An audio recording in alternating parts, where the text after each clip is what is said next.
25th all-time by the men's program. In terms of the 4x800, this is the first for the Nittany Lions since 1987. This is the 5th most all-time in the 4x800, and the 25 Championships of America puts Penn State in 6th all-time in Penn Relay's history on the men's side. We'll start off, I guess, with a statement from Robby Creese, the anchor. Takes a 5-team race and turns it into the Penn State victory with a unofficial split of 148-9. So you, Robby, we were really excited to go out and go this year with 2 really strong returns. We knew we could add another one to the title and had a chance at it. And going into that last, I was about how we came so close, the past years, 3, and that kind of just carried me through to the finish to win. Any questions? About a reaction to some of the numbers that you just spent out of you guys. I mean, it tells a lot about our program and just the rich history we have here at Penn State of relay running, and this is as close to a home field advantage as we get, and just a lot of great people paved the way for us to get here. I know this week a lot of our relays have been talking about Dr. Lucas, the men's head program coach, immediately before Harry Groves, and we've dedicated all of our races this weekend to him. He's kind of having a little health trouble, but it's impressive. It's definitely a big meet for us. It definitely means a lot more to us, and I think we showed that in the way that we race throughout the years. You guys we talked about how this was the first 4x8 championship since 1987 for Penn State. I want to see any hands for any of you guys that might have been, who's been born since 1987. None of us. Were you guys alive in 1987? 88. 88? 91. 92. 91. So last time Penn State won in 4x8 was 1987, before any of these 4 gentlemen were born. Yeah. But do you guys realize that Penn State 4x8 is the longest surviving record for the we know that one. We know that time by heart. When we ran 7:12 last year and don't break the school record, it's pretty telling of the history. So is that like a goal of yours then when you come here, is to run better than 7:11? It's been hanging over our heads, especially for me. I've been around a while. I've been on 2 relays that have been within a hair of winning, and we think about it, but we want to win no matter what it takes. So it's good to finally have one after being so close. So you guys had some pretty stacked squads the past 2 seasons, and you were just short. And kind of talk about how it feels to finally come through the big stage.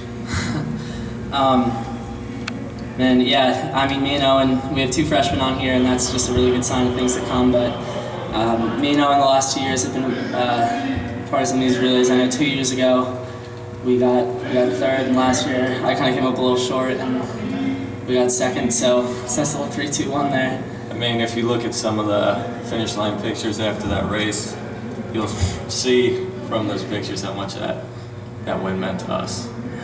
Yeah. I don't think I've ever flexed more in my biceps in my life. Yeah, Ryan, zooming in on your mustache, what's the inspiration behind this right here? I don't really know. I've never really been able to grow until I got here. So once I kind of grew up a little bit, I just kind of took advantage of it for questions like that. Really enjoy a little bit of the spotlight. Joe? Robby, could you talk about the last leg and what you saw out there, and did you try to take it out fast? And after the 400, with 400 to go, you kind of stretched it out a little. Could you just go into the strategy you used? I normally like to run a bit even for the 8, and I don't like to go out that much. So when I got the baton, I was right behind the Texas A&M guy, and a couple of people asked me about within. I was just thinking of staying close, and then when we started going on a home stretch, I was feeling pretty good because we went out fairly slow for the 8, and I just started to pick it up with a lap to go a lot because I felt that I had enough in me to pick it up for the last 4. If you've seen Robby run an anchor before, you know if it's going out that slow, he's gonna. I mean, I was pretty confident. A bunch of the other guys near the line, the other teams thought, I hear them already saying that they were gonna win and stuff like that. Yeah, Oregon was hugging and kissing. And I kind of want to say they already thought they won as soon as it went through 400. And when they said 56, I thought we had the best chance of everybody because you've seen him anchor before. He doesn't lose too much if it's going out that slow. He's also the third Robby in a row to win the Penn Relay 4x. Penn relays.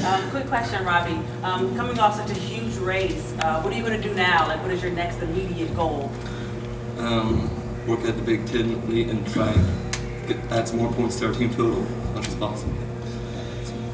All about the team. So Penn State, like, ever since your freshman year has a whole slew of like 800, like just huge times. Like, kind of talk about like the training and like how, like I get a feeling that like Penn State is like 800 meter university now. We like to think of it that way, but quite honestly, it didn't start with me. It started with Owen and Ryan Foster and Lionel Williams and those guys, and I got to come in my freshman year and I think kind of add a little bit of piece of that puzzle, and just with that competitive nature, we started fielding teams of 4 legs and getting interest in other top recruits, and I saw it on my visit. I saw it in the environment I wanted to be a part of, and I think I helped kind of elevate us to that level, but I really didn't set the base for it, and everyone's coming in now is really enjoying the fruits and the rewards of those guys kind of setting it up for us, and just giving Gondek the chance to train some talented athletes. Joe? For Kaz and Owen, could you talk about Robby and what he's meant to the team, contributing greatly as a freshman? It's awesome. I mean, for a guy like that to come into the program, he's a perfect fit. You know, we got a really strong young guy coming up that can really help out everywhere. Miles, eights, next year cross country. He'll be doing it all, and it's just awesome to have young guys like that continue what old people like us have started. I mean, these 2 young guys, it's great having this. We have another freshman that's kind of a little banged up right now, but he's a real talent.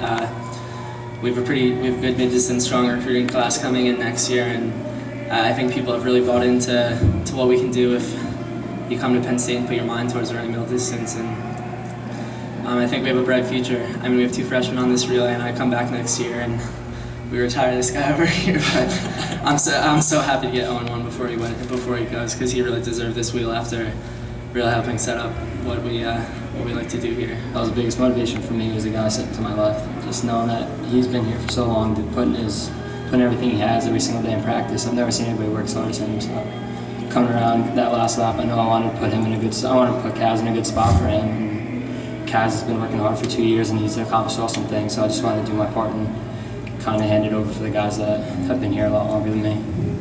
Kevin? Go through it and say your guys real quick. 147.7. I ran 150.3 last week. 145 too. 148.6. And that being said, I think some people might be surprised, Kaz, that you weren't on the anchor. Was there, I mean, is Robby's kick really such that you put him on the anchor specifically? He doesn't lose. He doesn't lose. Robby doesn't lose. I woke up this morning and thought I was anchoring, quite honestly. We didn't find out until about a couple minutes before we warmed up what the order was going to be, and I knew I could put him in a spot to do well, and really he does close that well, and I think we just wanted to be in the race with a strong finisher, and yeah, it's a big motivation. In a race like this where it can get tactical, in a race like this where it can go out slow, I think, looking back, it was our best option. And I think Texas A&M went after it, and I knew I could close the gap. I didn't freak out at all the third leg. I knew he'd come back, and I think it was a really important setup leg, and that put us in a good position to do well. Joe? On your Coatesville line, did you run here as a high schooler? We won the DMR my senior year, so I have 2 senior year wins. So It's pretty cool. So what's it feel like to start your career here and pretty much end your Penn Relay's career with a... It's incredible. My high school track coach is an official here. Oh, 2 of my high school track coaches are officials here, so after the race, both of them came over and we were hugging and reliving some memories and making new ones. So to, senior year high school and then senior year college, finish out with wins, you can't explain it. It's awesome. I don't think any of us will ever forget this. It's going to be a big day that we look back on for a long time. I don't even think my name was supposed to be on the card. So brought the win. I actually know for a fact my name wasn't. And Connor Manley was in the previous. My name wasn't really. We didn't know who was going to be in my spot for the past couple of weeks, and I don't really think I was the one that was supposed to be there, but I've been working hard. Owen and Kaz have gotten on my case a lot going through the winter, and I was a little bumpy there, and having guys that hold you accountable is just really something awesome. That's what we're about, and realizing that it's about working hard, and your talent can only take you so far, and these two guys have really showed me that. So He earned a spot. yeah. Most importantly, he earned a spot, and that's why he's here. All right, thanks. Congrats. Thank you. Thank you.